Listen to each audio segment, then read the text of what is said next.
बिहार में विधानसभा चुनाव की घोषणा हो गई है और ऐसे में बिहार में जाति के साथ राजनीति करने के लिए तमाम दल अपनी अपनी गोटी सेट कर रहे हैं। कोई दल भी पीछे नहीं है। और विशेषकर अगर हम आज बात करें भारतीय जनता पार्टी की, तो भारतीय जनता पार्टी को तो एक दौर में कहा ही जाता था बनिया और ब्राह्मणों की पार्टी। लेकिन क्या अब धीरे धीरे भाजपा का बनिया से मुंह भंग हो रहा है, ब्राह्मणों की जगह अब दूसरों को वो कमान दे रहे हैं। ये बातें इसलिए आज हम कर रहे हैं क्योंकि बिहार में विधानसभा चुनाव के पहले जो कई किस्म के सीटों के बंटवारे और फिर उम्मीदवारों के चयन की बातें हो रही हैं, उसमें कहा जा रहा है कि इस बार भारतीय जनता पार्टी अपने परंपरागत बनिया और ब्राह्मणों से दूरी बना रही है।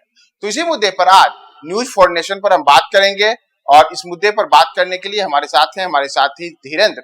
तो धीरेन्द्र, सबसे पहले हम आज आपसे शुरू यही जानना चाहेंगे कि ब्राह्मणों और बनियों की पार्टी भाजपा, जिसे लेकर लंबे अरसे तक यही बातें कही गई हैं, तो क्या सच में उनका मुंह भंग हो गया है इन दोनों जातियों से? देखिए, पार्टी का बिहार में नहीं, मुझे लगता है कि ये देश भर में ऐसा है कि हर पार्टी का एक अपना कोर वोट बैंक है। राज्य के हिसाब से अलग अलग है, लेकिन सबका है। जैसे यादवों का कोर वोट बैंक, माने आरजेडी का कोर वोट बैंक यादव मुस्लिम है, एमआई समीकरण कहा भी जाता है। कुर्मी का कोर वोट बैंक माने जेडीयू का कोर वोट बैंक कुर्मी है। कुशवाहा पर भी उनका अधिकार माना जाता है। एक पॉलिटिकल पार्टी के नेता हैं जिन्होंने अपने आप को खुल के कहा सन ऑफ मल्ला। जी बिल्कुल, ठीक है।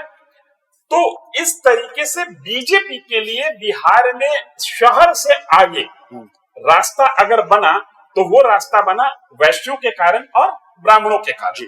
ब्राह्मण और भूमिहार ब्राह्मण दोनों इसमें। बिल्कुल। लेकिन धीरे धीरे ऐसा देखा जा रहा है कि बीजेपी वैश्यों से और ब्राह्मणों से भी पिंड छोड़ाते नजर आ रही है। इसका एक बड़ा नया उदाहरण एक बीजेपी के ब्राह्मण नेता एक बार दर्द शेयर कर रहे थे कि राज्य के धार्मिक न्यास बोर्ड के मेंबर और अध्यक्ष तक में ब्राह्मणों को जगह नहीं मिली, जबकि धर्म कर्म में ब्राह्मणों का एकाधिकार माना जाता है। लेकिन हम उस पर बात नहीं करेंगे। बात इसमें करेंगे कि शाहाबाद और मगध, ये दो ऐसे इलाके हैं जहां पर 2020 में एनडीए का लगभग सफाया हो गया, 2024 में भी सफाया हो गया और 2024 लोकसभा इलेक्शन में भी सफाया हो गया। इस क्षेत्र विशेष से एक भी वैश्य को टिकट बीजेपी कंसीडर नहीं कर रही है। अच्छा, अब वैश्यों के अंदर एक अकुलाहट है कि भाई जब तक सुशील कुमार मोदी थे तब तक तो वैश्य रुके हुए थे, क्योंकि उनका एक बड़ा नेता बड़े पद पर मौजूद था। तो उनको देखकर उनको लगता था कि ठीक है, हम एमएलए ना हुए तो क्या हुआ, मेरा एक प्रतिनिधि है जो कि ताकतवर पोजीशन पर है। सुशील कुमार मोदी के न रहने पर यह पहला चुनाव है जहां पर वैश्यों की अकुलाहट सामने आ रही है। कई कंस्टिट्यूएंसी का नाम गिना रहे हैं कि भाई जैसे उदाहरण के स्वरूप ले लीजिए नोखा जी, रामेश्वर चौरसिया वहां से लंबे समय से जीतते रहे, बिल्कुल नोखा भी नहीं मिलता है। आरा संसदीय क्षेत्र का प्रतिनिधित्व कर रहे हैं सुदामा प्रसाद, बिल्कुल वैश्य वर्ग से आते हैं, तरारी से वो विधायक थे। आरा विधानसभा क्षेत्र का जो वर्तमान विधायक हैं उनको टिकट नहीं मिलेगा उम्र के कारण, उनकी काफी उम्र हो चुकी है, बुजुर्ग हैं बिल्कुल। जानकारी मिल रही है कि पवन सिंह को भी आरा से टिकट नहीं दिया जाएगा। लिहाजा वैश्यों के मन में एक अकुलाहट जरूर है कि जब पवन सिंह भी नहीं है और जो सिटिंग विधायक हैं उनको भी टिकट नहीं दिया जाएगा, तो क्यों न ये मौका वैश्यों को दिया जाए। ठीक है। जो कैलकुलेशन बताता है उस कैलकुलेशन के मुताबिक शाहाबाद और मगध ये दो प्रमंडल मिला के तकरीबन 50 से ऊपर विधानसभा क्षेत्र बनते हैं। और इन दोनों प्रमंडल में वैश्यों को बीजेपी की ओर से एक भी प्रतिनिधित्व नहीं दिया जा रहा है, जो अभी तक खबर मिल रही है इसको लेकर। यानी शाहाबाद और मगध के इलाके में जो सीटें आती हैं वो अपने दर्शकों को भी बताते हैं कि 30 सीटें मगध में आती हैं, 22 शाहाबाद में आती हैं जी। तो इस पूरे इलाके में एक भी वैश्य को टिकट नहीं देने की तैयारी है। जबकि जी दूसरी ओर आरजेडी से सासाराम के करंट विधायक हैं जो कि वैश्य वर्ग से। ठीक है। ये बात हम लोगों ने शुरू में डिस्कस किया कि वैश्य परंपरागत रूप से बीजेपी के वोटर माने जाते हैं, लेकिन वैश्यों को जगह कौन दे रहा है? आरजेडी। अब दूसरा उदाहरण मैं दे रहा हूँ, चले आइए मगध डिवीजन में। मगध में गया में वैश्यों की अच्छी उपस्थिति है, लेकिन गया शहर से भी वैश्यों को टिकट नहीं दिया जाता। ठीक है। लेकिन शेरघाटी से हाँ, आरजेडी से मंजू अग्रवाल विधायक बनती है। बिल्कुल। तो आरजेडी अब जिसके वो परंपरागत वोटर नहीं है वहां उनको जगह मिल रहा है, और जिस पार्टी के वो परंपरागत वोटर मिल रहे हैं वहां उनको जगह नहीं मिल रहा है।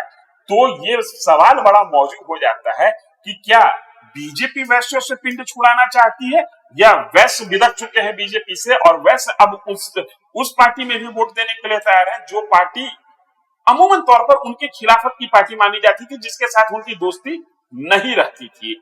ये एक बड़ा प्रश्न है, और ये प्रश्न इसलिए भी मौजूद है कि जिस दो प्रमंडल की चर्चा हम लोगों ने की वहां पर 2020 में एनडीए का सुपड़ा साफ हो गया था, और 2024 के लोकसभा चुनाव में इनका सुपड़ा साफ हो गया था।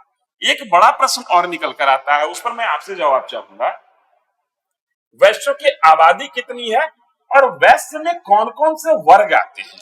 ये बड़ा एक टेढ़ा सवाल नहीं, ये टेढ़ा सवाल नहीं है। जिसे आपको याद होगा कि नीतीश जी ने जाति को लेकर के तमाम टेढ़े सवालों को सीधा कर दिया है, क्योंकि उन्होंने जाति गणना कराई।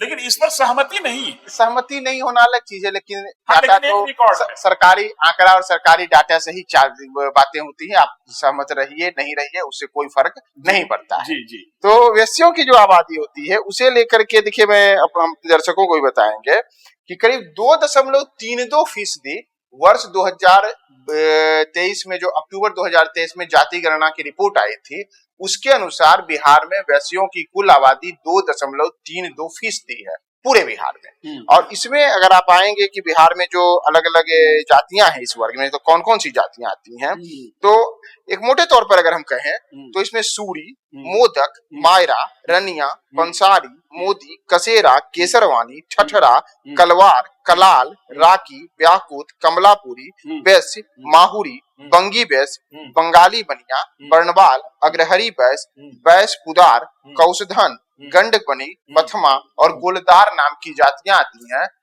और इनकी अगर कुल आबादी आप देखिएगा तो बिहार में, जैसा मैंने आपको बताया कि 2.32% आबादी है, लेकिन जैसा अभी आप बता रहे थे कि मगध और शाहाबाद के कई विधानसभा क्षेत्रों में ये काफी प्रभावी है, यानी कि आबादी भले ही 2.32% हो, लेकिन कई विधानसभा क्षेत्रों में जो कहते हैं कि दही में जोड़न का काम होता है, तो वैसे ही किसी भी उम्मीदवार की जीत और हार को तय करने में वैश्यों की बड़ी अहम भूमिका है। लेकिन इस जो जातियां आपने गिनाया जी, ये 25 मैं गिन रहा था, 25 जाति का नाम आपने लिया, 25 जातियों की संख्या आपने गिनाई।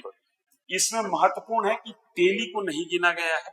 नहीं, उसमें है क्या, महत्वपूर्ण है कि कानू समाज को नहीं गिना गया है। जी, कहने का मेरा तात्पर्य ये है कि वैश्यों का ब्रैकेट इतना बड़ा है कि आप कुछ एक कम्युनिटी को क्लब करके एक बुके बना के और आप कह रहे हैं कि यही वैश्य है, जबकि नहीं, इसमें एक है क्या जी, कि जैसे जो आपने कानू और तेली भी किया, तो कानू और तेली भी जो जाति गणना की रिपोर्ट आई है उसके अनुसार उनको ऐसे तो नाम दिया ही गया है, लेकिन उसमें भी कई उपजातियां हैं।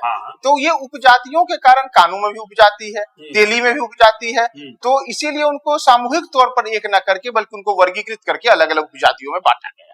तो शायद टिकट बंटवारे में इस आंकड़े का ख्याल रखा गया है, और यही कारण है कि आंकड़ों के आधार पर टिकट देने और टिकट पाने वाले लोग आज हतोत्साहित हैं। लेकिन मेरे सामने अभी एक वैश्य वर्ग के नेता से हमारी बातचीत हो रही थी कुछ देर पहले, चूंकि चुनाव का समय है, नेतागण भी फोन करते हैं कि किसको मिला, किसको नहीं मिला, किस आधार पे मिला, किस आधार पे नहीं मिला।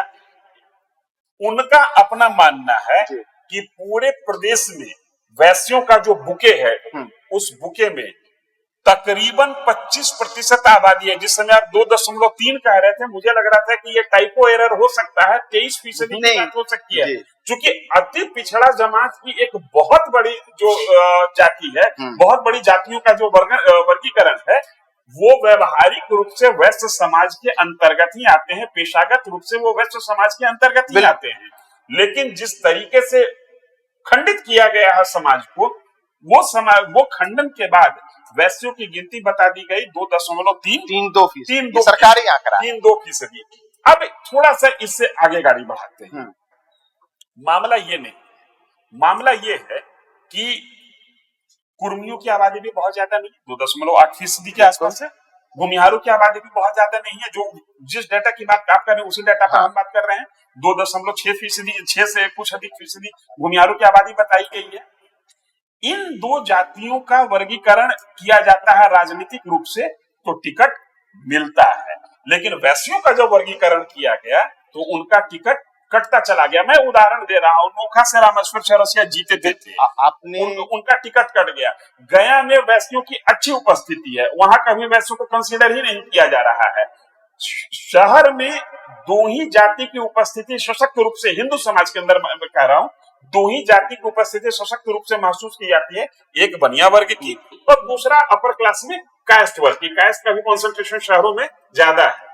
तो मेरा ये कहना है कि जब लेकिन उनकी आबादी 0.6% उनकी आबादी बताई गई, जबकि बिहार का शायद ही ऐसा कोई शहर होगा जहां पर कास्टों की आबादी को महसूस नहीं किया जा सके। जहां शहरीकरण है, बिल्कुल ग्रामीण शहर की बात मैं नहीं कर रहा हूं, जैसे पटना है, गया है, मुजफ्फरपुर है, भागलपुर है, पूर्णिया, ऐसे शहरों में लेकिन इसमें ये हो सकता है कि जहां आप आबादी की बात कर रहे हैं तो आबादी भले ही हो, लेकिन वह आबादी उस अनुपात में नहीं हो जिस अनुपात में वो टिकट की दावेदारी कर पाए और जिता पाए अपनी जाति को। संभवतः इस कारण से भी ये आपने सही कहा कि जिता पाए, ये शायद कंसीडर में नहीं किया जा रहा है।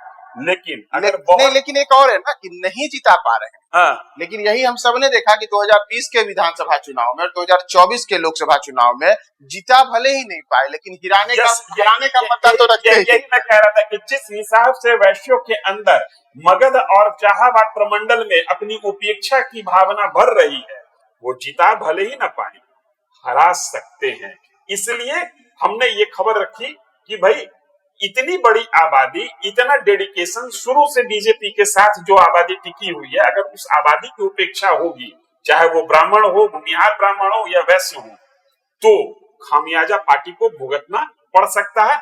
और इसके संकेत मिलने शुरू हो गए। इस जाति के नेता जो उसी पार्टी में है, उनके अंदर एक अकुलाहट, एक बेचैनी महसूस की जा रही है उपेक्षा की।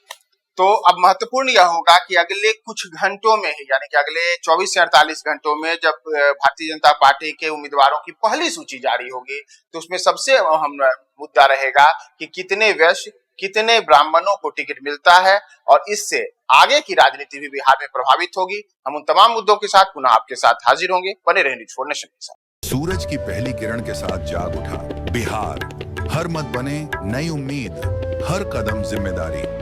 न्यूज़ फॉर नेशन की अपील, 6 और 11 नवंबर को घर से निकलें, वोट करें और अपने भाग्य विधाता खुद बनें।